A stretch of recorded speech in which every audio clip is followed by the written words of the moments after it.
What's up, everybody? Welcome back to Dented Cans. It's your host, Mike Fenoya. Thank you guys for joining. If you're having a good time, share, subscribe, rate, review. It goes a long way. November 31st, New Year's Eve, I am going to be at Mohegan Sun, Comix Roadhouse, doing 2 shows on New Year's Eve. You can go to comixroadhouse.com for tickets, and a bunch of other dates coming up in January. Today on the podcast, we got my buddy Sergio Chicon. He's amazing. Hilarious comic, but motivates the hell out of me with his videos of him working out in the morning, running in the rain with his cane Corso. He's a good dude, and I've been dying to chat with him. So you'll love him, and go follow him everywhere. As always, we're sponsored by Sunset Lake CBD. Amazing CBD products from Burlington, Vermont. Lately, I've been using the Recovery CBD lotion. It's got a lot of jasmine in it, I think, or something like that. It feels really good. But go to sunsetlakecbd.com and use promo code DENTED, D-E-N-T-E-D, for 20% off at checkout. That's sunsetlakecbd.com, promo code DENTED for 20% off. Thank you, and we'll see you soon. Peace. Wu-Tang. De La Soul. We fit the description of 2 middle-aged men. We do. Now, that's what I call hip-hop? Yeah. For real, dude. Yeah, dog. And which, by the way, it's always good to see you, but I'm happy that you wore a hat because I definitely was self-conscious. I was like, is he going to be bald and I'm bald? Now we got 2 boneheads on the mic. That's actually why I wore it, because I want to be a good host. Yeah. You know what I mean? We got to offset it a little bit. I want you to be comfortable, you know? You know what's funny? I was hosting a show one time, and another bald comic was like, are you going to wear your hat? And just to fuck with him, I was like, I'm not sure yet. I haven't made up my mind. And he was like sweating. He didn't know whether For not. real? He was going to buy a hat and run to the Do you stage. talk about being bald on stage? Not really. No. Nah. See, I started wearing a hat on stage to stop myself from talking about being bald. Yeah. Because I felt like it was like a thing where I had to go like, oh, yeah, obviously I look like whatever, January 6th bullshit. And I'm just like, no, fuck that. Stop doing that shit. You go into stuff that you're not like really happy with. And the thing is, like, there's a certain age group of audience members that just kind of feel bad for you. Yes. And they look at you like, I don't have that problem. They got this glorious, they got this glorious hair that just falls into the tabletop. Just like flowing manes, dude. Yeah. I once had a friend. He was a barber, and he had this freaking majestic straight hair. But he used to put it up in a bun a lot, like a samurai bun. And one day we went to a dive bar. Yeah. And he was like, yo, he talked like this. He was like, yo, the women love my hair. I was like, oh, really? And, so I went to the bathroom, and I came out, and he let his hair loose, and it was draped over like 2 tables. No, yeah, it was that long? Yeah, it was like fucking the Puerto Rican Rapunzel. This fucking, and women were like petting it. Rapundito? Yeah, Rapundito. What a dick, dude. What a dick, bro. Just to show it up. I used to have beautiful hair. Did I ever you? show? Oh my God, luscious. Oh shit! You did miss at one point. Did you miss your hair? You know what I miss, dude? I miss having options. We don't have a lot of options. You know what I mean? Man, Like, we got to flip it and bounce it with some hats. that's it. Did you ever? And I don't like You hats. ever wore a dumb hat on stage and felt self-conscious? I'm trying so hard to find a hat that I like. Oh my God! I got the split in the middle. Yeah, man, that was my hippie mushroom selling days, dude. Look at that. Yeah, I'll have to send that to you, Mike, so we can put that on there. Yeah, I mean, Did you see it? That's a lot. yeah, I mean, you look a little bit like you definitely will be in a mosh pit and then ride your skateboard home and then play what's that, hacky sack? You got 2 of the 3 right. No Okay. mosh pit. It was more, I'm in the back tripping on mushrooms, and yeah, that was me. Me That and you was- are a lot alike. Me and you, like, we could like kind of immerse ourselves in different cultures. You ever been like in a freaking dirtbag spot where it's like element, and you're like, what the hell am I doing here? Picture this: early 2000, I had Air Ones, white on white, crispy. You know, maybe had a toothbrush in my back pocket to keep them crispy. Yes, right? yes. And I'm in a dirtbag spot called the Cock. That's the name of the and Wait, in the East Village? yes, Was that a gay bar? yes, Yes, I lived right around the corner from yes. Now it wasn't that night. I don't remember it being. It was a gay bar, but I think they had like maybe some sort of alternative band. Yeah, But yeah. dogs, I got caught up in a whirlwind of a mosh pit.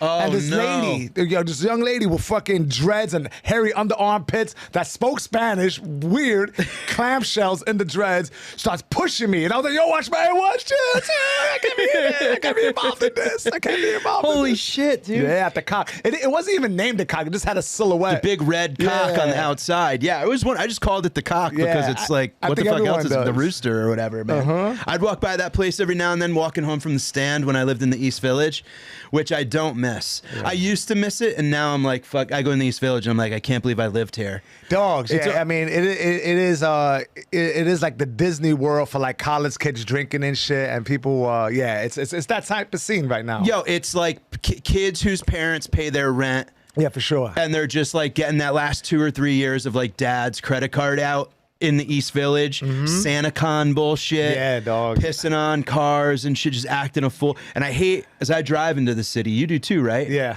And I hate like pedestrian confidence at 3 a.m. because we're leaving clubs. Yeah, they're like, they go, oh, guy. Whoa, slow down, killer. I wish I could have one day. Just grand theft this fucking whole, just fucking hitting, I know, dog. Just take out some fucking. I don't drive at night like that. I also, parking is another situation for me because I'm Sergio Fiat Chicon. I drive a Fiat. Oh, no. With an Italian Mastiff in the back. What? So I can find parking anywhere, and if it gets too hard out in the streets, You're like Austin Powers. Yeah. I'll just bring the car in the crib. Yeah, throw you that do. shit on my shoulder. How far are you from, like, you live out of the city now? You split in time. Yeah, I'm splitting time. I got a place out that's an hour up. Yeah, me too. Yeah. Me too. I'm in Connecticut now. Yeah, and I'm worried about shit that I never worried about. Termites, wasps, Dude. raccoons, which I'm fascinated by those creatures. Raccoons are pretty dope. I saw one in my in my camera, in my Ring camera, and their hands are special. Like he would just open the garbage. I was like, I'm not gonna really fuck with him too much. I like his hands. Dude, I love those things. I fuck with his hands. Talk about dirtbag. My old man, when he used to kill raccoons in the garbage with cube steaks. Do you remember cube steaks? No, I'm not sure what that is. They were just square. They were steaks that almost looked like Wendy's hamburgers. Okay. They were like the garbage of steaks. They were like almost Spam. Like if Spam was a cow. So and put some poison in there. And he would put ammonia on it, and then he would put it in the garbage, right on top of the garbage. Wow. And then we'd find him the next day, like all rigor mortis.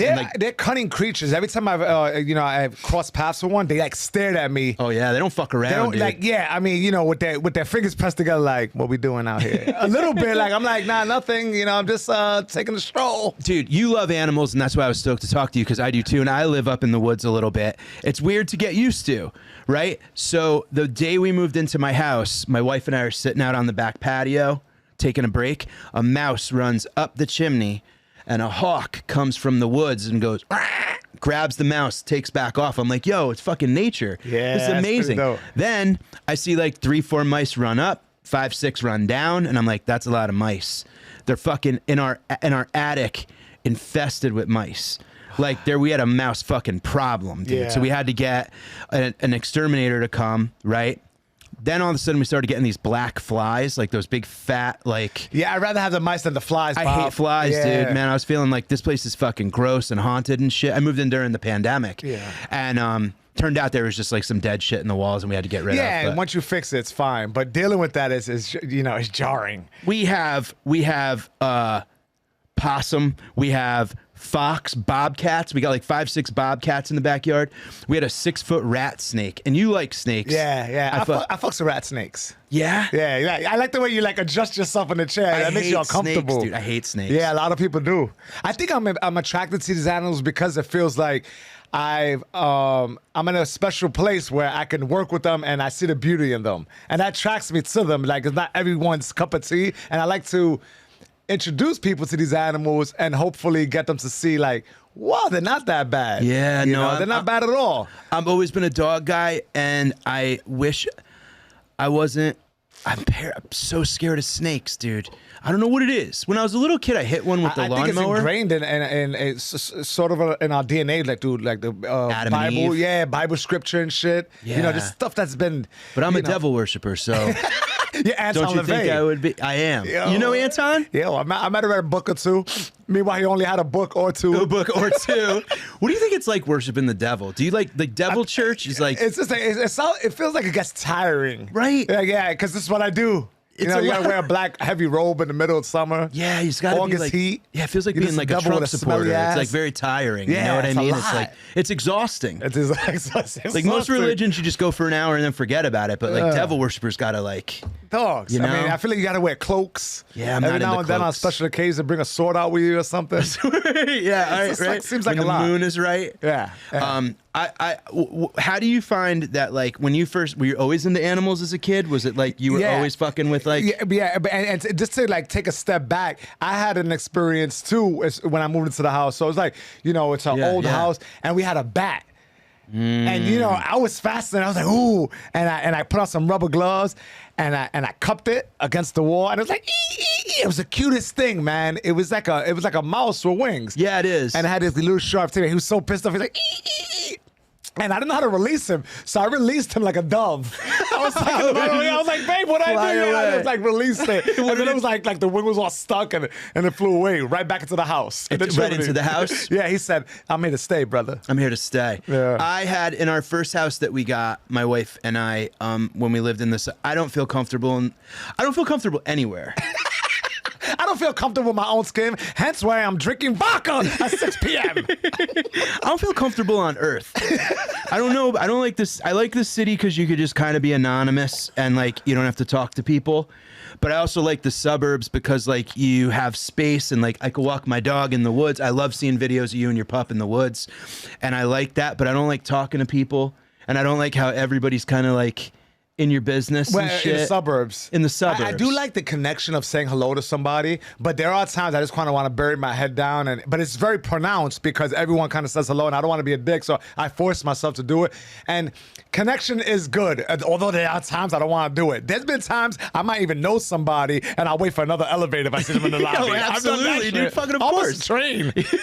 I'll miss a train. Totally, dude. Absolutely. I've missed trains for sure because I don't want to. I'm like, this is going to be a long. Oh, what are you up to? Yeah. Do you ever, like, leave a club at the same time and you're like, I don't want to. Yeah. We're going to split a cab. I've gone around the block and just you forgot stood. Something. Now you're back in coat check and I'm outside, you know. Yeah, no, totally. It sucks. We moved into this house and I went to play softball one night and my neighbor calls me. And he goes, you've got bats in your house. He's like, it's dusk, and I'm watching all the bats fly out of your the easement, right? Like where the siding meets, whatever. And it's a cul-de-sac, and like literally, I sneeze, and the neighbor 2 houses down is like, God bless you. Of course, it's like, of course, hilarious. Somehow worse than Queens, but better. I don't know. And we go up in the attic with this guy. He lifts up the insulation, and dude, it was like all bats. Like I couldn't see the wood. It was just all bats. That's wild. And I'm like, yo, we're leaving. Like there's no fucking way. And he goes, I got this. Yeah. So what he did was he put, like at night they would all go out and eat the mosquitoes. And then they would bring food back in for like the babies that were sleeping under, whatever. What he would do is he would put, like, once they all left, he put this like reflective thing so the bats couldn't figure out how to get back in. Dumb motherfuckers. Yeah, dumb motherfuckers is right. And then he goes, I go, where do they go though? And he goes, into your neighbors. And then he literally drove down a dead end and put his card in like everybody's fucking door and was like, yeah, it's someone else's problem. 3 weeks later, I see him at the neighbor's house, and then I see him at the neighbor's. What a grift! You just like peek through your window. Your neighbor has both hands on his hips. He's pissed off at me. Yeah, I'm calling him like, yo, you got a bat problem, dude. Yeah, you got bats, bro. You got bats, bro. Bats are great, except their shit is incredibly toxic. Yeah. Guano. Yeah, I mean, that's a great name for shit. Rano? Guano. Did you know that's what it's called? Yeah, I mean, I thought that was I guess I've actually have heard that. I wouldn't have remembered until you brought it up. Guano. Yeah, and again, Ace Ventura when number two. It's guano. It's guano. That's the only reason I know it. It sounds like something that goes on like street tacos in like San Diego. yeah. It sounds slippery and wet. Yeah, it does. Definitely. Guano. Something with avocado in it. Yeah, with maybe some seeds in it. Just the snakes shit? Yeah, they take huge shits. I wish I might have a picture at my disposal, but I could definitely pick it up. I could definitely send you one. I have an 8-foot python that takes a shit like a Cane Corso. Actually, his shit is bigger than a Cane Corso. No. Because you got to imagine, I'll feed him a rabbit every couple of weeks or something. And you feed him a rabbit? Yeah. My wife is very accepting. At one time, I had all the rodents for the snakes next to the pasteles and popsicles. And then one day she was like, that's enough. We need to get a freezer. So I got a separate freezer for all the snake food. Wow. But they take huge shits. The python takes a huge shit, like once a month. Once a month it shits? And they pee a lot. Do they? They got little dicks? They got hemipenes. That's what they're called. Really? Yeah, they're internal and then they pop out when they're ready for some action, baby. No shit. Yeah. Have you ever watched snakes fuck? I have seen it online. That's what I do when I don't have spots. That's your. I lay on my belly with my feet crossed, watching snakes fuck. Tummy time. I watch snakes fuck. Yeah, dude, that's so cool. You've always been such like an interesting cat to me, because we had a conversation about anxiety and shit a little while back, and you were like talking about how working out, you need it. You like totally need it, and your videos make me so motivated and then exhausted and then mad at myself. Well, I appreciate the motivating factor in it, because sometimes it does feel self-indulging, but I do get a lot of those messages, and I do it for myself too, to help myself hold myself accountable, and I kind of keep a log of what I'm doing. And let me tell you something, man. When I work out and I got that release, everything just becomes more manageable. And I just try to keep it as simple as that, dog. Yeah, dude. It's just like, as simple as that. And early in the day is what you... I try to get it done early in the day. You're running in the fucking rain. Yeah, you're running in like... I'll just do it. So I try to adopt a mentality where it's like, whatever... is taken from me, there's a gain there. So I got foot surgery. I got whack ass feet, bro. I got the feet of a woman who wore heels most of her life. Yeah, I mean, dogs. I got bunion, flat feet, metasalgia is like, it feels like a screws in the middle of my foot all the time. Yeah, so I'm going for surgery next Friday. So I'm already prepping my mind, where it's like, I'll just do upper body workouts, read a lot of books, eat well, because I'm gonna be out of commission. I'm gonna be that dude with the boot. Yeah, Are you gonna have the half cane, half it's just the wagon? Boot. No, that fucking wagon. I don't like that leg wagon. I don't like it. It annoys me. It annoys me It does too. a little more than that. It infuriates me. Does it infuriate you?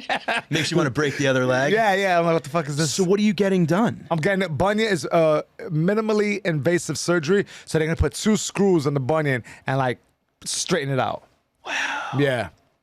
Oh, and I gotta do it, man, because it's like, one toe's on top of the other, like a dude on the first date trying to make that move. It's like this holding close, and now I got an indentation on the other toe. Like it looks like the day after Thanksgiving, like when they're just like trying to get into the store. Yeah, dogs. Your toes are just fucking running. Yeah, it's whack. So I got I just try to always see the positive in it, and it's time with the family. I'll be at home a lot, but I'm not looking forward to being laid up for that long. No. And now I'm gonna have to go on stage and maybe have a bit about the boot if I go on stage with the boot. A boot bit. Yeah, you're gonna need a boot it. Bit. You're gonna have to have one. A boot bit. Yeah, I can't just be fucking on stage and not address the boot. No. Although I have been on stage before and I had a parakeet on my shoulder and I did 30 minutes, never said anything about the parakeet.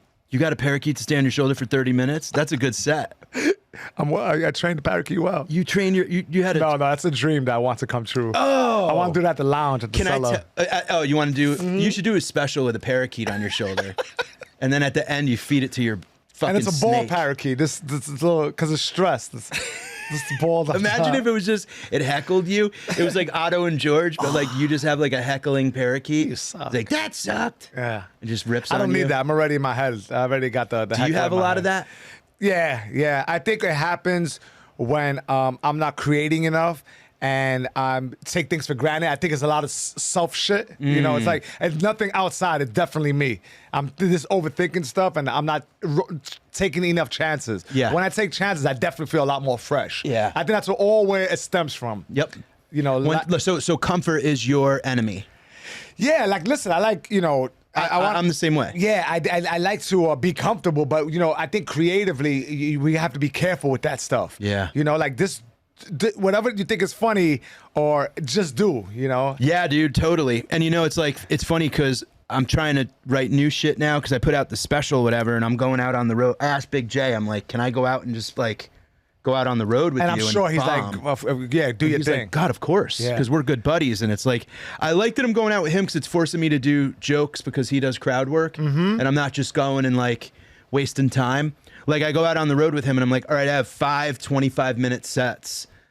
Get out of this weekend with like at least like 5 to 7 minutes or a new joke or two. It's very hard. Or something. It's hard though. Yes. I commend you for doing that shit. Because every weekend I tell myself when I'm on the road when I'm doing that, and it's maybe 1 bit per show, and then it's like I get scared of it if it doesn't get the response. And then you're like, do you have that? I get that thing where it's like, fuck, man, these people paid for a show. Like I gotta make them laugh. But then I'm like, we got to understand that we've been doing it long enough, and confidence perseveres, right? So You're if, right. like, you're confident with it and make fun, whatever. Like, we know how to maneuver, Right. You know, so, and also the headliner could clean that shit. And as long as like there's that exchange, like I'll tell Chris or Jan is like, yo, they're like, absolutely. They're probably like happy. Yeah, of course, right? You just go up and eat it. If I hear one more bit about your kid in the carriage, meanwhile she's 23 years old. Some outdated shit. Some outdated shit, right? Yeah. I was in Houston this weekend, and this guy he comes up to me after, hammered, comes up after the show. I still can't believe this. I've been hearing it in my head since he said it. He comes up to me and he goes, Mike Fanoia, he goes, man, you're hilarious. Your jokes are so good. They're so well written. He goes, and nobody gives a shit about you. And I'm like, oh, all right. And someone was standing there and they go, dude. And he goes, I know, right? No one cares about him. Like, nobody gives a fuck about you. Yo. But you're funny, dude. Yeah, like, but you get what he was saying. he was trying to be cool, but it's like, and he's going like, yo, man, I just don't get it. Like, how does no one give a fuck about you? And I'm like, people are dirtbags, bro. dude, and it's so funny because it's like when the voice in your head is telling you something, and then some fucking drunk in Houston says it. Oh my then God. that voice is like, I told you, bitch. I That is fucking so told funny. you, you know? And then he goes, well, my dad thinks you're hilarious, but he's dying of cancer. And I'm like, what? And he walks away and comes back with his phone and he goes, yo, here. And I'm like, what? And he goes, talk to my dad. He's at hospice. Oh, God. 1 in the morning, I'm on the phone with his father, and I'm like, yo, man, I'm sorry about the cancer. Like, what do I do there? Yeah, you know? dogs. I mean, I'm like, your son's interesting. his son is a dirtbag. He goes, no The wrong one. person got the cancer. And he goes, no one gives a shit. Like the pauses. Oh, he yeah, took, yeah. I mean, he was was like, performing it. Ooh. He was performing it. And it was echoey, and it took the breath out of me a little bit, and I'm like, oh man. Yeah, like, it makes you want to stay in a shitty green room at the club after shows after that. Yes, I've seen dude. some of these green room are not green rooms. They're like, it's a stock room. brown rooms. Yeah, dude. it's just like a green room. I'm like I performed somewhere in Texas, and I remember I was next to like tomato cans, and the tomato cans is like a crazy analogy for you ain't shit. Dented Cans, bro. Yeah, there we go. That's the There name of the we go. podcast, man. Yeah, that's no, us. I was literally next to tomato cans. That's what we call boxers who ain't they're taxi drivers, right? Like, They're just back with the cans, yeah, dude. it was so fun. But I'd rather stay there than to talk to a Then a the guy drunken that man. tells me that I haven't, and it's great because it's like I know what he meant and yeah, whatever. But also it's just like hilarious to have that said to you, and then you're like, well, yeah, that's humbling, and I guess that's important. Yeah. He meant well. Yeah, but supreme dirtbag. Supreme dirtbag. Yeah, it's fucking. It's so funny. Don't you love when you're hosting and someone goes, "You should do comedy too"? Oh yeah, they don't include that and say like, why don't you do? Why aren't you? When do you do? Like yeah. Basically, they're saying that. Yeah, but I've literally had had it people say that worded exact different. sentence. I've They had were someone like, go, "You're funny enough to do comedy Yeah, too." you're funny enough to be in the set, like in the lineup. Not Yeah. just say, "Hey, where you from?" And you know, Joe List was on Rogan. He was talking about how when he hosts, he likes to do straight bits, and I was kind of inspired by that because a lot of times my core is telling me that, like, I want to do that. Sometimes I don't want to talk to the crowd. Yeah. But I feel like the setting the other people up is supremely important, and that doesn't always fly. Like, people are so conditioned to my be God, I spoken know. to, Yeah. and especially in this day and age, there's a very interactive vibe going on. Yeah, well, and also people so the Cellar's kind of the only place that I still host, but it's like, and I want to set everybody up for success. You know what I mean? So it's like, I don't want to. I had to talk with Tom Papa about this because I had gotten to a point where I was like frustrated because I felt like I wasn't getting. I would like go do the road and then just host, and I felt like, where am I getting work on new stuff, And Tom used to host at the Cellar all the time, and I asked him one night, I was like, how did you utilize this, And he's like, it was different then because it was like one long show downstairs till like 4 in the morning or whatever, and you just stayed up there and whatever, But he goes, he would ride whatever energy the last comic had and, do a quick tag, whatever, do a joke, then bring up the next comic, and it just taught him very like structured, tight, whatever. And I found sometimes where it's like I get in my own head where I'm like, I don't want to take up too much time because you don't want to be like, you know, then they get pissed if you're hosting and you run over an hour. You know what I mean? But also, like, I don't want to just go up and go, all right, your next comic, and because then what are we getting out of it, you know? So what I've started doing was, like, I tell the crowd, I'm going to be back and forth in between each comic, probably going to run some jokes by you know, and almost make it like a little inside thing between us and them. Yeah, that's smart. And then I'm like, you guys give me, like, you know, like real feedback, and we'll see how this goes. Yeah. And it almost gets them involved a little bit. Yeah. I think that's smart. And all the other byproduct of, you know, just doing what the fuck we do, like anything that's negative, and none of it matters. Look where you're at to this point because the good shit you do, and vice versa, right? It's like, you know, all that other stuff is like this wear and tear, and like it extracts energy. Yeah, exactly. It really does. And it's all self-induced. Yeah. No one gives a fuck. Man. Yeah, for sure. What do you? No one gives a fuck in that Texan's voice. The Texas guys are. No one gives a shit except the guy dying of cancer, I guess. Yeah, that reminds me. The Doug Stanhope was talking about how he did a show in Vegas, and he was like, I was really hungover, and I decided with my buddies that I did comedy with back in the days. This is a long time ago. He said we were gonna do Mohegan lines. And Mohegan lines is mushrooms or cocaine. And they all bombed, like one after another. 2 months later, he gets a letter. He's like, oh, yeah, I was at your show, and I went with my brother who's a big fan of yours, and he was very sick at the time. And he died since then. And I just want to thank you for everything. He was like, he died after that show? If I would have known it was a dying man, that would have done like a really good set. Like, there's no way to bring him back. You know, like, amazing. Yeah. Did you ever, did you get fucked up and go up? Oh, yeah. Was that a thing for you? Yeah, you know, and I had a whole way of working it out. I thought it would be like 3 beers, a shot, and if there was some blow in the mix, I would do that. And sometimes it would hit, and other times I would just be looking for that light with a fucking underbite and clenched jaw. Yeah. And that's horrible. Yeah. You know? And if I have to be completely honest, and the one thing that makes me cringe is that I remember being on... I was doing some shows with some bigger comics back like 3 years in, and from that, Facebook or MySpace was popping, and I managed to get like not a following, but people interested in seeing me do a long set. So I said, I'm gonna do a DVD taping, and right before I go up, I decided to do cocaine, and it was the worst decision. Like, I'm filming it, it's a packed house, people are so excited. My boxers were like outside my pants. At one point, I like raised my hand, my belly button was showing, the shirt's still like that the whole set. I mailed it like I was just saying comedy.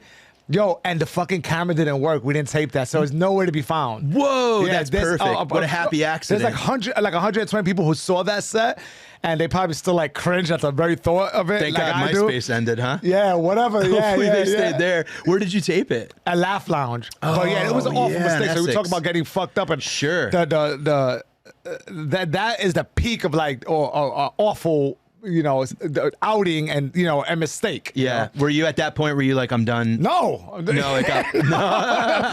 Many more times. But that one was monumental to me because it was like, I'm a young comic doing a 30-minute set, and all these people came out, and, you know, it was a thing. And I just remember like fucking it up. But luckily it was never produced. The thing was that, you know, so the set was just a bad set. But I remember people looking at me like, you're under the influence of street narcotics. I remember I used to get so anxious. I tried to like make the perfect drug cocktail where I would take like the perfect amount of Xanax and the perfect amount of Ritalin at the same time. Wow. So I would be relaxed from my anxiety, but focused and high energy. But they were both probably washing each other out, or just might as well just drink like 10 cups of coffee. Yeah, dogs. It's not sustainable too. No, it's not stupid. And then it's like, I'm more concerned about that than the jokes and all that shit, you know what I mean? So I was just like, you want to be at a cool place, you know. Yeah, and it's like, what a fucking half-ass like Jim Morrison I am. Like, just either get fucked up and do it or don't. Like, I was looking for this like limitless. Well, I did the same thing. It was like 3 beers, a shot, and I just felt perfect. But if I had a couple of shows that night, then it was like, you know, then I needed something else to bring me up. And I remember thinking I had such an amazing show one time. The first time I ever did like 25, 30 minutes, Joker's Wild in New Haven. That was the club I started at. And I went back and listened to the tape, and you could hear how dry and drunk my mouth was. Like sticky, tacky tasting, sounding, and it made me fucking cringe. And I'm like, what were you listening on? What kind of? I recorded it. Oh, you wanted to thought I recorded out the window, I was right? so furious, dude. I'm just like, what am I? Like, I get to do this. Yeah. because I had done a million jobs before this, so it was like getting to do this for work is like. Well, you know, that's a nice reminder, right? Like, you know, if we're on the road with Jay, it's like, psst, I'm hanging out with one of my closest friends, fucking slinging jokes. Like, yo, that's it. What am I doing? Yeah. I'm not gonna So get fucked up and ruin it, you know? Yeah, for sure. I mean, you know, it is funny, you know. And the thing is, like, this constant examples. Like, man, I look at the guys who I like, man. They're all sober. Either they don't drink or they don't fuck with that shit anymore, and that's why they keep on climbing and doing their thing. Yeah. You know, gone are the days where those guys like who get fucked up, who are doing some fly, innovative shit. Think about that now. Like, when's the last time you've seen like a bag of Coke go around a bunch of comics? Yeah, I don't see it, man. And never. If anybody pulled out a bag of Yip, like walking out of the cellar or something, what would we do? We'd be like, yo, are you all right? Yeah. I'd probably like sit them down and be like, yo, like, yeah. You need help or something? It's funny. I think we come from a time where baseball players that we knew used to get fucked up. You know, it's like it was just part of it. Yeah. And Gooden and shit. Fucking man, totally. Yeah. Everybody was getting fucked up. Yeah. It's just such a different time now. Yeah, I mean, I read all those like autobiographies, how they had like a jar of amphetamines, and they said the ball looked like a beach ball coming to them. They had the Eddie Munster bat, and they were like, beep, totally, beep. dude. That sounds like fun. What about my man Doc Ellis that threw a no-hitter on LSD? That's wild. With a little afro peeking out the side. Love that fucking story, dude. That's so great. Psychedelics are a performance-enhancing I wonder, drug. you know, that's a sport I feel like you get away with it because it's kind of like you work at your own pace. But imagine if you're a fighter. Those things would not work to your advantage. It's like something that, you know, I guess an upper, maybe some sort of amphetamine would do it. I just talked about this on Sal's podcast. I got into a beef on mushrooms one time in Denver. Like a fight? Holy shit. I was sticking up for an old man. There was this bar. I couldn't even cross the street when I took mushrooms. I can't imagine, you know, engaging in fisticuffs. You know what it was? I was in my favorite bar. I used to drink and do my drugs together. Now I just do my drugs. I don't drink. I'll drink after. And if I'm like doing mushrooms or whatever, I still do a good amount of psychedelics. So if you do mushrooms, will you drink? No. No, I feel like it. No, I drink water. It'll offset it. And but on the downward, the cool thing about mushrooms, it's like a flight, you know, like you take off. And then once you get to cruising altitude, you hang out up there for an hour or two. And then once you start to descend, you got it's a nice post-sex kind of feeling, a nice relaxing. Where will you do your mushrooms? Like when you're alone with friends? Is it like a spiritual thing? You're not doing that when you work. I'm not, no. Right, and I'm not doing them to get fucked up really anymore. I'm doing them I used to do everything to get fucked up. I feel like everyone say I'm microdosing. Is that what you're doing? Is that what it's called? No, that's like Santa Claus. If you believe in it, it's fun. You know what I mean? I don't think I picture you old school with a fucking Ziploc bag with a hole in it. And then just start cutting the lawn. Like chewing it like Lenny Dykstra. Just fucking... just a plug. Just spitting shroom juice at the... What a dirtbag that guy was. Nails. Dykstra. With that big butt and those big thighs. He was like 4'11", mad fast and tough. He was slits to first base head first. Dude, stealing second every fucking game. Sliding past the bag. Cheek. It really was. Half a bag of Red Man in his fucking cheek, dude. Yeah, wild. Nuts. Do you fuck with mushrooms at all or anything like that? No, I did it when I was in Amsterdam. One time. Yeah, and I was loaded, man. I couldn't cross the street. There was trolleys going mad slow, and I was like, yeah. I was backing up. Yeah.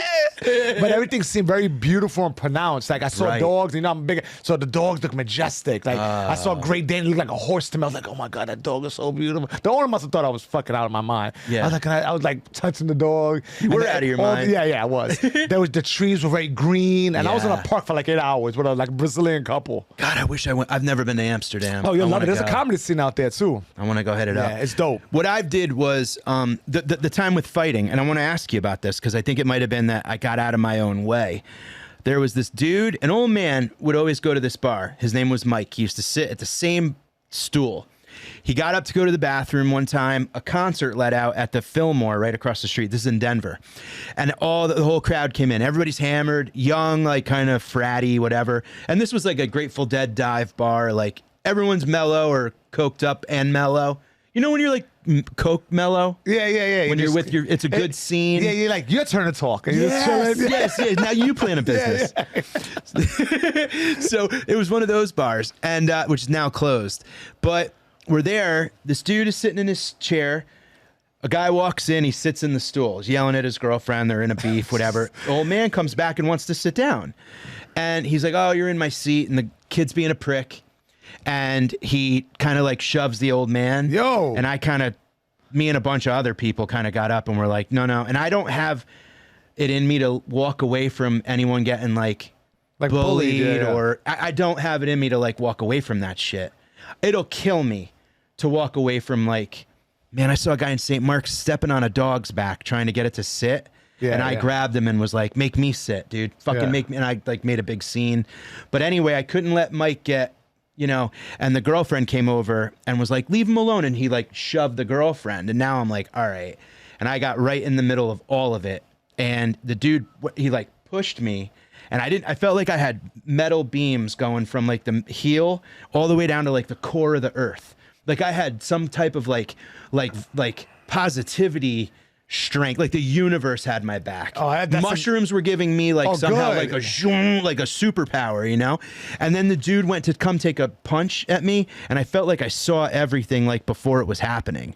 So I felt like I kind of dodged out of the way and hit him once, and then the bouncer came, and I'm like, I'll leave. Like I'm not going to start trouble, but I had to but I think the mushrooms helped me not be like not chicken shit, but like not be like second guessing I don't know how to fight. You were like just like focused. Yes, that's what I mean. Like I was a task at hand, if I may. Yes. Is that, but like, when you fight all the time and when you train and shit, you're ready for that stuff. I wasn't ready for that stuff. So I felt like I had some weird animal freak thing in me that finally was able to like be free and come out. And I was automatically good at fighting for like a minute. Which made me think, do we have the ability to do everything, but we're just all in our own way, like fucking ruining it? I think so. I think, we are.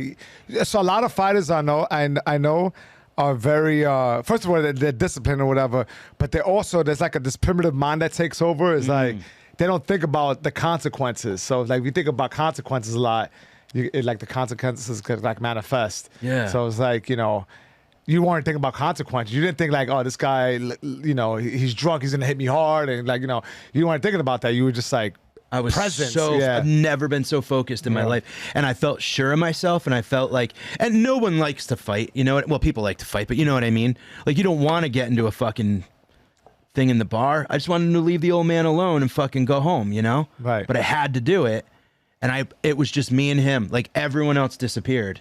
And I'm like, I got this. I know exactly what he's going to do. And I got out of the way and bing, bang, boom, done. Yeah. And I felt like, like the earth was like, you want to fuck after that. Oh, yeah. I got a bacon, egg, and cheese. Yeah, you walk around. No, I did actually. You move around heavy. You walk around naked in your apartment like, what's going on? Oh, yeah. Standing on the fucking patio. Yeah. Just throwing firewood off the fucking deck.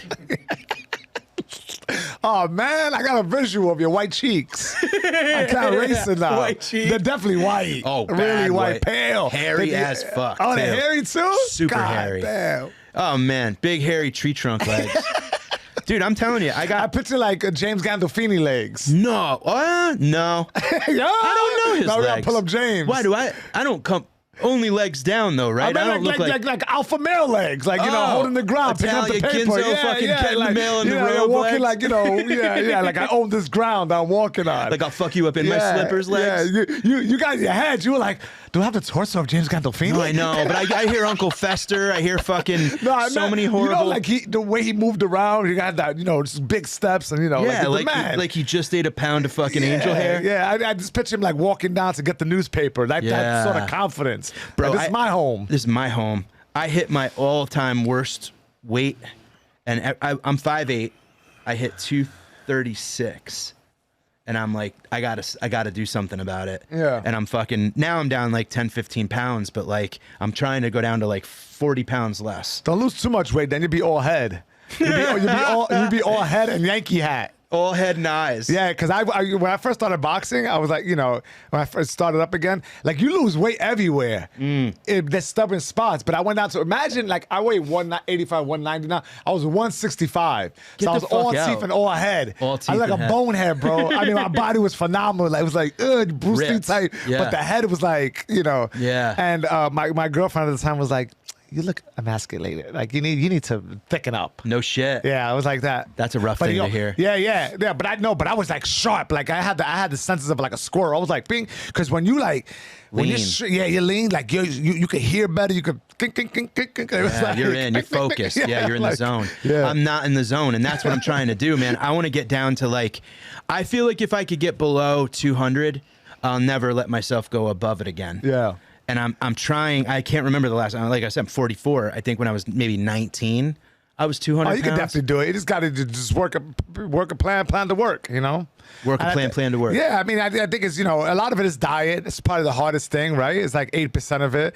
And then you find a workout that you can apply into your everyday life and just keep it as simple as possible. It might be swimming, it might be biking, it might be hiking, but there's something out there that's a physical, outlet. The hardest part is starting. Yeah, you gotta just do that shit. I mean, easier said than done. Yeah, so let's talk about that. If you're not just doing it, right, you do the research on it. And for me, I like writing shit out. I'm a big, like a to-do list. And I'm talking about, on my to-do list today on the whiteboard, it'd be like stretch, right?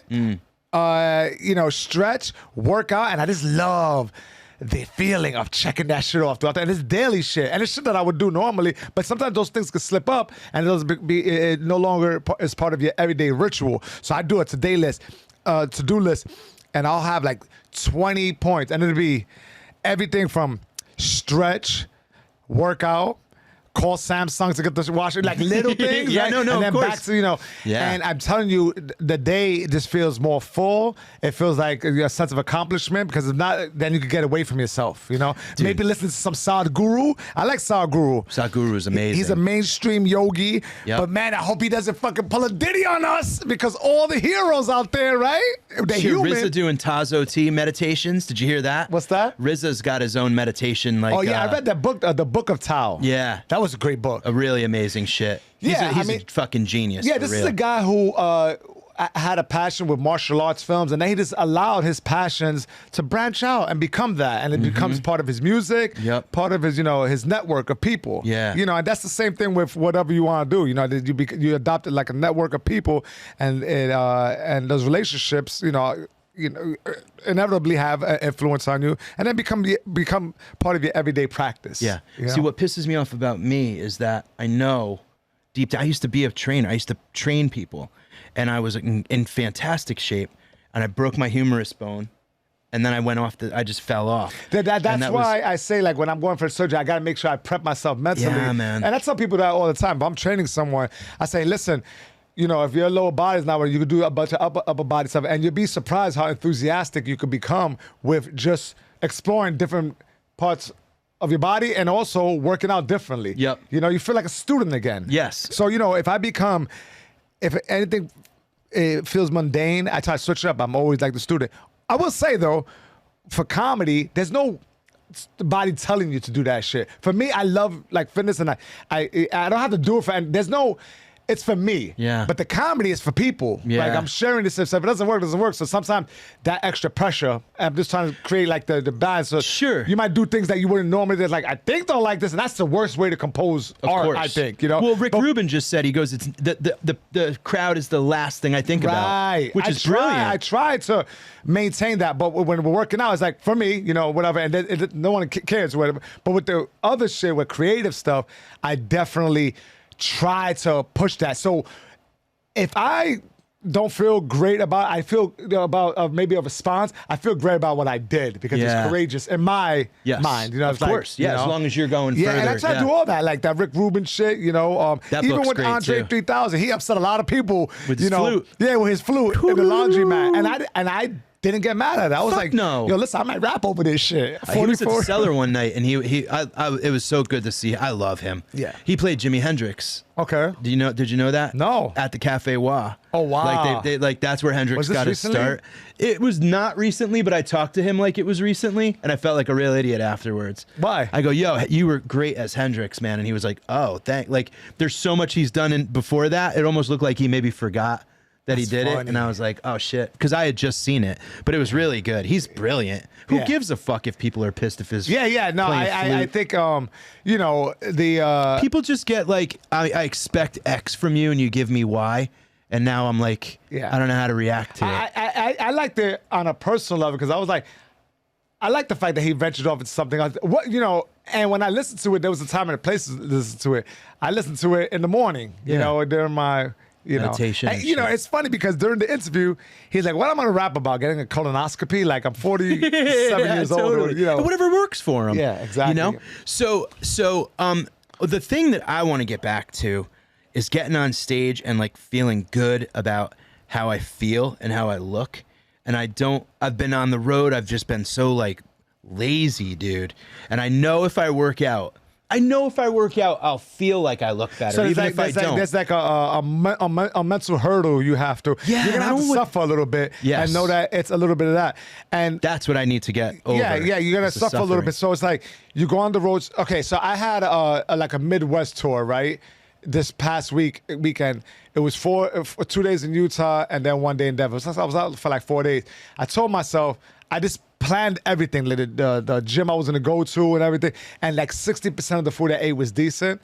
But that was a win for me because you could easily go down the deep end and be a complete dirtbag. And of course, like, and who were you out with, Chris? Well, Chris. Yeah, so there's anything you want is in the green room. Yeah. It's not like we're like struggling. Like anything that you want is there. And if it's like when I'm on the road with the Jokers or whoever, like people are bringing gifts, bringing like fucking cookies and pastries and whatever. Yeah, they bring mushrooms. And mushrooms. One time they gave Chris mushrooms and I gave it to a guy I knew. I had no idea what it was. I was like, here you go. Here's a present Really? for you. Yeah. Did you eat it? He's still tweaking off that shit. It was months ago. No shit. That's good mushrooms. Yeah, it's hard. So do you plan like you're going out on the road, let's say. Like to me that's hard. That's difficult. You know? Because you're up you're up till 3. Do you eat late? Yeah, I mean I have some bad ones, but for the most part, I make sure I get the workout in, even if I feel like an upside down baked potato. You know, sometimes you eat some heavy, food loaded with sodium, but I do it, and I always feel better. And I kind of adopt the ideology was like, I might not feel good doing this shit, but like 15, 20 minutes in, you get in that rhythm, you get the sweat. So good. Yeah. Start moving around different. With people that you train, how do you get them, like when you see excuses, right? When you got someone going like, oh, I can't because of X or Y or my car or COVID or my I berate back. them. Do you go, you fucking liar? It depends on the personality. No, but like, so how do you motivate someone into like giving I a once fuck? had this lawyer I was training and very intelligent, but she was, 6 o'clock sessions early. We're both tired. Yeah. And she's like, I don't wanna. She was like doing like a whiny voice, like, I don't wanna. And I went over to her and I said, I have a daughter. She said, yeah, I know your daughter, Charlie.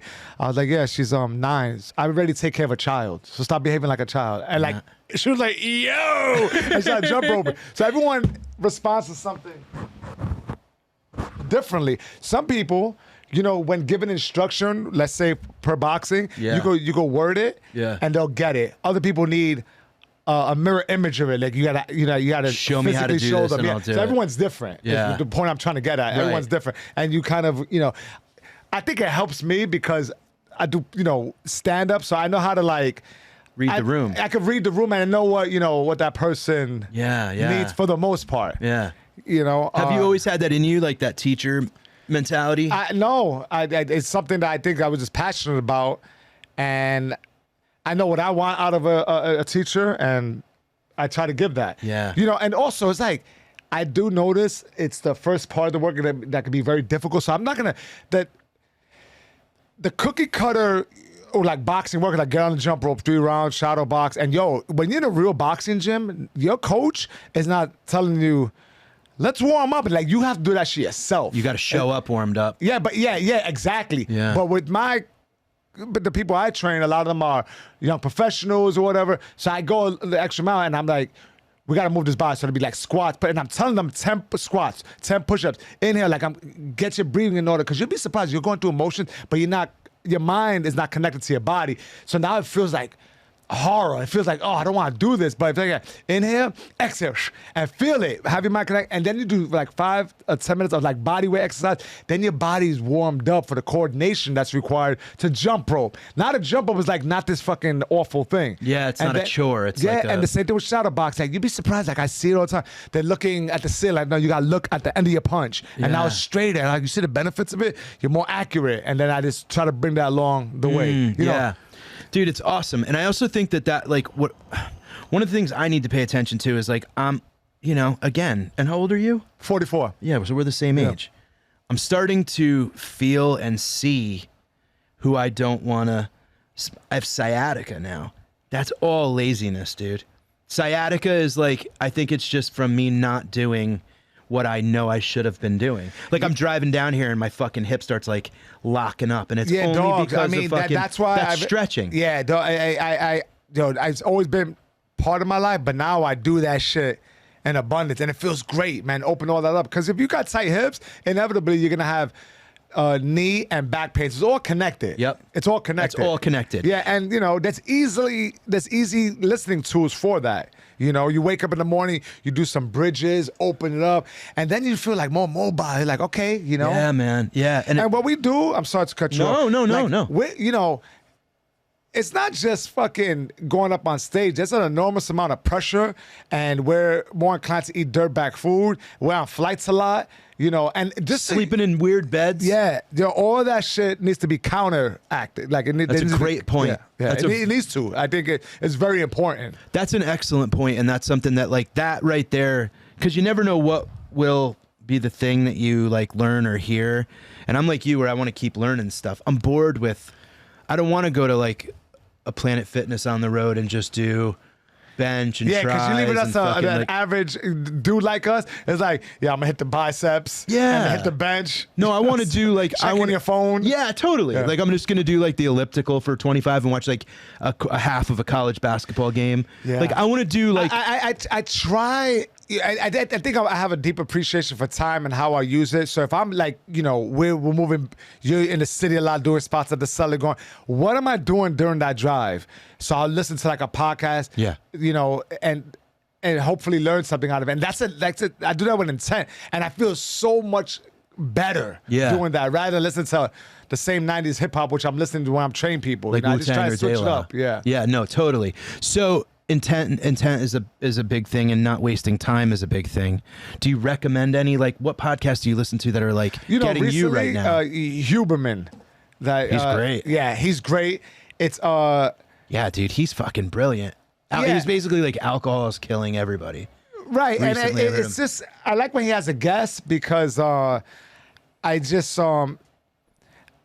feel like the topic of the matter is really broken down and it's countered, a little bit. There's when he's alone, I can listen to it, but sometimes I get lost in the jargon or the word. I don't know. It's almost like listening to like a textbook. A little bit. Yeah. No, I hear you. But I do. I've been on that kick, and I'll listen to some Sadhguru. And I like when I don't agree with everything. Yes. Sometimes I definitely try that. It doesn't work for me. It makes me feel like I'm listening to the right thing. Yeah, totally. And it's also good because then you're not you're not just a sheep listening and then going like, yo, I heard on a podcast this. Because how many people do that? Yeah. It's like, oh, yo, Rogan said that. And I'm like, all right, cool. Exactly. But no, I'm with you 100%. And I definitely, I like that it has to be counter. The ride here, an hour in the car, needs to be an hour active. Yeah, and a half hour on a creative level, my boy told me, he's a comic, Shane Torres. He said, the best. Yeah, he says immediately after a set, he listens to it. I hate doing that, but listening to it, you'd be surprised how much fat we have, and a lot of fat. Yeah, it's like I might say and shit a lot, to punctuate something because I don't feel comfortable. I feel like I need a filler. Yep. Little things like that. You cut out the fat. You know? And you do that with your life too. Yeah, I do it. Yeah, for sure. Yeah. For sure. You're a fucking inspiration, bro. I watch those videos of you and I'm just like... I appreciate it. Sometimes I just throw the phone and roll over and I'm like, this piece of shit. Because look at what... And no one's alone with this shit. We all go with it. So that we talk about like, now wanting to connect with people. And I feel like that a lot of the time. But when I connect with them, I'm like, oh, they're kind of just like me. It's like, we're not too far off. No, the only people I like having on this podcast are people that I feel like immediately we were on the same we were on like the same dial. You know what I mean? Like you rode that to the cellar, and I was asking if you got that leather football helmet to protect your fucking bald head. Yeah, because I rode the scooter. Yeah. And immediately the leather football hole with the flaps like that. Yes. And then every time I go fast, it goes. Yeah.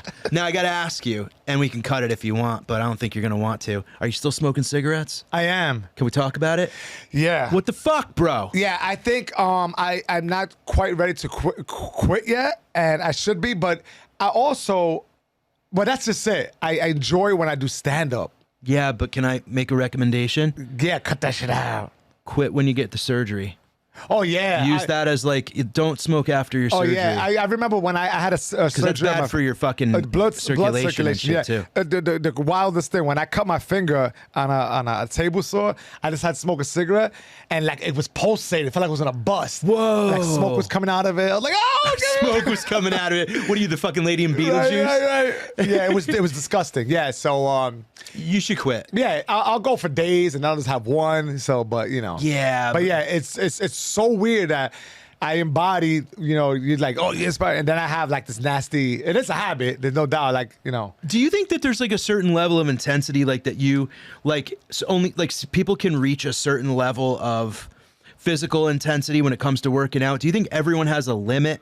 Or do you think everyone's kind of limitless as long as they keep pushing themselves? I think there is limitless, but I do think that there's gonna be my friend Giannis says this a lot, so I wanna, you know, he says there's gonna be a receipt for it. Like there's always gonna be a receipt. And the receipt, man, you could hurt yourself. Like you go hard, you could hurt yourself. We see it like guys like Goggins, who's like, oh shit, we only tap into like 20%. But he had he fucked himself up a lot. I forget what the condition was, but he had like a big lump on his neck. He has to stretch like 3 hours a night because he had to uncoil all this shit. Like he fucked himself up bad because he went so hard and there wasn't a balance to it. Right. Dude, because I think about that where it's like I see people running and I would love to be a runner. I'm just not a runner. But I say that so I'm not a runner. Do you know what I'm saying? Yeah, if I was like, oh, I'm a runner, then would I become a runner? Because I would just fucking start running, and then it's like my legs feel like they're gonna be like I can pack a 40-pound bag, put it on my back, and go walk around the woods for days, and I love it, and it's a great workout. And I set up my tent, and I'm like living in the woods and whatever. That's nice. I could do that, and it's great, and I'm sore and I'm exhausted, and it's like living at like away from everything, no phone, no bullshit, right? But I try to run. I was doing like couch to 5K, which is like. What do you think it is about running? Does your body, or is it mental, or is it a little bit of both? It's my body tells my brain. My brain feels my legs being like sore, and it's like joint pain. It's like really bad, like fucking. It's not lung tired. Yeah, it's so leg you know, tired. yeah, and my brain goes, do just that. don't. It's dude. like punching a bag for the first time, and you just impact. Just gotta go through it. Yeah, but it's also like what can you do to strengthen that? When I ran my second marathon, I had a pain from my knee. That was so. This is the way it went down, right? Yeah. And this is the kind of things I like about it because it's like an analogy of life. I was working with Chris. I was in Miami. I spoke to someone who lived out there. They said, you're training for the marathon? You have to run tomorrow? I was like, yeah, I got to run Saturday. I got to do 20 miles. And she was like, go by to Fort Lauderdale. It's a nice long stretch. I did it when I ran my half or whatever. So at 4 o'clock in the morning, I woke up and I ran that shit. And and I'm like 17 miles in, and then I got this pain in my knee, and I had like 3 miles to go. So I just finished it in the hotel on a treadmill, limping. But that's what I'm saying. Like we have that ability. But I was like, oh shit, is my knee fucked up? And no, you just gotta do the research on why your body feels this way. Spoke to a guy.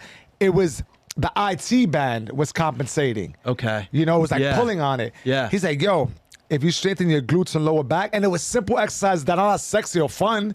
They're like, you know, pistons and, you know, isometrics. Yeah. I did that shit, and I fucking cruised through that second marathon. I fixed it. Wow. What I'm saying is like that stuff is repairable. We think we have knee pains or whatever, but sometimes it's our diet. Sometimes we're eating stuff that, you know, creates inflammation, you know, but you got to want to do the research and then fix it little by little and check off the box. No, of course. But, you know, that research could be fun. And then when you fix it, you're like, I could do this, you know, and then it becomes part of the life. But it needs to be addressed. It can't just be like dismissed. It's like if you're on stage and some shit doesn't work, you got to pivot a little bit. Of course. Right? That's the thing. To bring that to harness that, like, you know, getting in a fight on mushrooms, like having that thing that I was able to tap, being on stage and it's going horrible and you adapt and react and make it okay. Turning that towards your physical, because it's the only vehicle we get, right? We don't get a second body. So you got to take care of my car is impeccable. Why do I do that with my car and not me? Yeah, no, the maintenance of the body is like a car, right? You got to address those things. Like, dude, I hear a noise right now in my dashboard, and like, I'm like bugging the fuck out. Like I'm like, tomorrow I need to get this fucking fixed immediately. However, 6 months of like ass pain, and I'm like, I'm just fat and old and whatever. And then like, I'll start next year. It's little by little, man. Like, I it's just every day a contribution to it. Just a contribution to it. Yeah. And I find that super helpful. Yeah. And like I said, when writing it out for me, that shit holds me accountable because I hate that shit staring at me without the red check. Unchecked. Going to bed with stuff unchecked. Yeah. Yeah. So I'm gonna try it, man. I'm gonna go on the Sergio. Yeah, just write the to-do list and like, I want to run a 5K by February or something.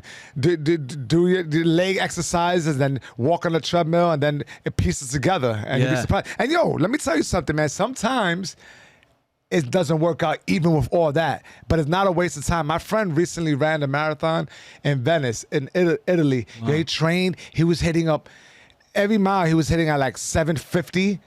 That's a great mileage. The day of the marathon, half a mile in, he had uncontrollable cramps. He hobbled 26 miles. You're kidding me. Yeah, it was a fucking bust. The day of the marathon? The day of the marathon, he just had cramps. Oh. He experienced GERD. He had, in the middle of training, he fucked up his ankle. All that got better. He fought through it. Yeah, he fixed it. And then, and there's no reason for that. Like, sometimes it's just what it is, but that's like life, but totally. You do realize, Yeah, and you get that so I think resilience. that's important too. Like, there's a message involved with that shit too. Well, and then also the day after the GERD and the aches, he's still a dude that can do 26 months. Right. Like he's that's probably ripped. And when that's happening, you don't realize, this is annoying. I remember I felt like that about my first marathon. I had a hip pain and I was hungover from it. I was like, I'm not that, But in retrospect, I'm like, when I did it again, I had something to compare it to, Yeah, dude. And you've learned that it was that IT band, and you learned from the pain and shit. Yeah, exactly. It's fucking awesome. So I try to be open about all those interactions, not let that shit bog you down too much. Dude, this was motivational. You're amazing. I'm gonna be Sergio, the Lower East Side Goggins. We got the same size head. We do have the same size head. Do you have a hard time wearing fitted hats? Because I don't wear a lot of fitted hats. I like the buckle. Yeah, I look like a Make-A-Wish kid when I wear a big fucking. My big dumb ears stick out on the side. So fucking tell everybody where they could find you. And SergioChicon.com on the website and on Instagram. And if I always like a little note, man. So send me a note. I'll respond. And what about if people want to get trained? If you want some training advice, send me a note on Instagram, and then I'll respond if you hit my Venmo. Yeah, dirtbag. Cash App. You're awesome. Yo, you know what's dirtbag before we go? No, let's stay. People on birthdays, when they say, it's my birthday, Cash App me. I'm like, who does that? Isn't that insane? That's a wild thing. That's the internet version of this. It's like, money, please. No tits, no feet, no nothing. It's my birthday. It's my birthday. Yeah, everyone has a birthday. If I did that. There's a birthday every day. I'm a 44-year-old man. If I go, it's my birthday, Cash App. That's me being petty, getting annoyed with that. I also get annoyed when someone's like in dire need of something. They got to GoFundMe, and then a friend of mine puts a lot more money than me. Oh. You ever check everybody else's GoFundMe and you go, where's the average? Yeah, I'm like, you're doing well. I'm like, I didn't know that person was doing so well. You're just peacocking over here. On a GoFund. Feathers out. Yo, I'm never going anonymous. No. Yo. I go full name. Yeah. I go author name. Yeah. I go M. Charles Fenoya Jr. But I don't give a tip to GoFundMe. I'm like, 75 fuck you, dude. You. Bullshit. I'm not putting 53 down. Yeah, we're dirtbags, bro. We're good people, but there's a little touch of dirtbag. Good people, but also, man, the earth is dirt, and we got to adapt to it. You know what I mean? I saw some spider today that crawls into the dirt, spreads it all out, makes a big hole for its belly, and then covers itself. And it's dirt covered.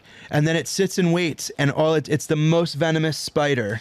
It's got 6 eyes, and it gets you, and it's just, you can't see it. It's in the sand. As if he doesn't have enough powers. Let me just bury myself Cash in camouflage. App, dude. Yeah. He's just like, fucking got you.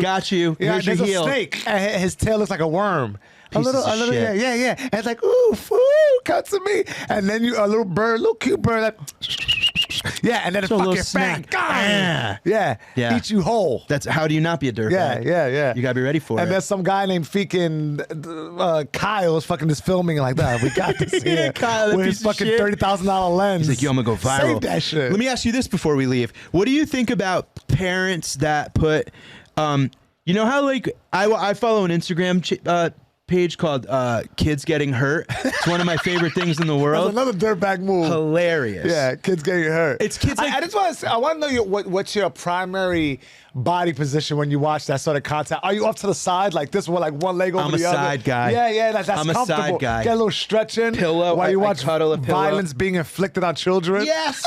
And you know what it is? It's like one kid is swinging and his little brother walks in and heel kicks him in the temple, and the kid starts crying, and then Kids they show it in durable. slow-mo. Kids are amazing. Yo, so my daughter got hit with a swing like that, but your old school metal swing with the bar. The old, pushed like, this, that daddy, look, and bah, and she took it, took 2 steps back, and ate it, bro. I said, I got MMA fight in my hands. That's it right there, man. See, I would have punched the swing. I do that like weird inanimate object. Like if I'm like moving a tree branch out of the way and it comes back and whips me, I start fucking hammering the bark, dude. I get pissed at like nature. Yo, I think the last time I got mad at something that was ridiculous, I was like in 3rd grade. It's crazy the shit that's in the memory bank. The archives. And it was a narrow walkway. Someone fucking put a mattress on the sidewalk in the garbage, but the mattress was flat, like you would put on the bed. Yeah. And I fell on the mattress, like a book bag, on my belly, got up real quick, and I like kicked the mattress. And I just kept on walking, but I bounced on like a urine-stained mattress, bounced back up, and I just kept on walking. I kicked the mattress. You kicked the mattress. Yeah, and it hurt my foot. And I was like, yeah, it's a dead body in that fucking mattress. Yeah. One time I was running in my cousin's yard and I tripped on a branch, on a trunk. I'm always getting fucked up by trees. And I had you tried to up it up. You were like, it was a branch. I mean, a trunk, a big trunk, man. No, it was a trunk. It was a trunk. No, what it was a root. You be getting tripped up by little weak-ass branches. It was a twig. It was a twig. It was a fucking... You tripped over your own feet. It was a popsicle stick. No, it was the root coming out of the you know, and I was running with a sparkler. Oh, God. Right up my nose with it. I put a lit sparkler up my nose, and it like singed the inside of my nose. For years and years, I felt up there that there was I skewered like my fucking nose. That's a wild injury, and it hurt so bad. And I just started punching the ground, dude. I was just punching the ground. I get like. But I'm not like a drywall puncher. Are you a wall puncher? No, that's so silly. I know a boxing trainer who punched a cement wall. He lives in the projects. Dogs, you know those on a sheetrock. He knew better. Dude, do you ever talk about that on stage? No. That is fucking hilarious. He knew better. And his shit was swollen. And his job is to get you. He plays patty cake with white women. What are you doing to your hands? You gotta protect your hands. Oh, dude, that's amazing. He punched a concrete. Like you lived in the projects your entire life. Crush his whole fucking hand. His shit was like this, and he's telling people, "I fell off my bike." He didn't want to tell people. You know, he didn't want to admit that he has anger issues. Yeah, shit was like this, bro, for months because he's like our age, so shit doesn't heal the way it used to. Damn it, man. So let me ask you. You know, your daughter gets whacked in the face with the swing, right? Now, do you think it's okay for you to post that up on Kids Getting Hurt and go, you know, oops, LOL, blah, blah, blah, and it gets millions of hits, but now it's out there forever? What's her in 10 years? Is she in therapy going like, I really wish my dad didn't fucking... No, I think it's fine. I think it's how you react to it and what your intent is. Listen, I have an abortion joke about my daughter, which I was very tentative about sharing. The first time I brought her to the cellar, her mother wasn't available. She was coming home from work late, so I bring her to the cellar. On stage is Jim Norton, and he's, you know, I mean, this is a bit that he talks about a lot. Yeah. And he's like, hey, Doc, we just sit down. It's in the underground. And he's like, hey, Doc, me and my wife are wondering why she can't get pregnant. And he's like, it doesn't help that she has a dick, you know? So my daughter hears that. Then Zana Gar goes on hammering her family. Then I closed out the show. But I made it a point not to do the abortion bit because she was there. It was the first time at the show. Yeah. But then she comes to, I did the Beacon with Chris, and I wanted to do that bit.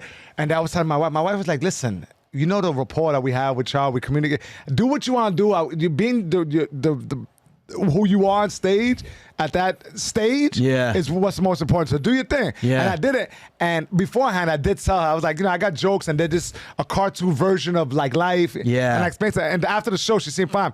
In 20 years, I'm not sure, but you know. I know, man. I think about that where it's like everything a kid does that's like fucked up is online, and if it goes viral, but you know, the intent is a joke, and they're all words. The intent's like, a joke, and totally. Like the love and communication I have with her, that's what it is. Of course, because you're a great dad. Yeah, but I did think about that, and if I would have had a video of the swing hitting her, and I would have had it, immediately, the fact that she responded so well to it I would have. But if she was like really hurt, maybe I wouldn't. Yeah, you put some like Rocky music behind it, and it's just like her, like my daughter, the hero. She starts shadow boxing. Just, boom, taking them back. Yeah, dude. That's awesome. Yeah. Does she train with you? Do you ever train? You know what? It's on and off. I don't push her, but you know. How old is she now? She's gonna be 12 on Saturday. Damn, dude. Christmas I won't be baby. around. I got a spot at the pier. Hey, fuck it. Priorities, we're gonna have a good time. I love you, buddy. Yo, likewise, Pop. Thank you so much. Look, yo, you talk about Twigs blocking you? I let this block. I know. Punch that fucking shit, dude. Go follow Sergio, everybody. Thank you so much for watching. We'll see you next week. Peace.